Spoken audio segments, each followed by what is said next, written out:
nakikita ko pong tao ngayon, hindi po ito madami. No?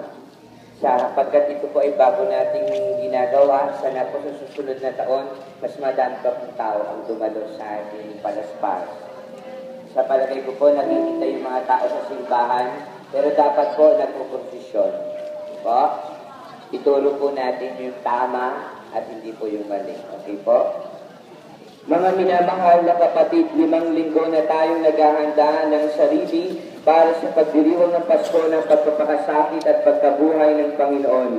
Sinikap natin unawain at tuparin ang ating pananagutan sa Diyos at sa kapwa-tao, alusunod sa aral at halimbawa ni Jesucristo. Kaysa ng buong simbahan, sinisimulan natin ngayon ang mga mahal na araw.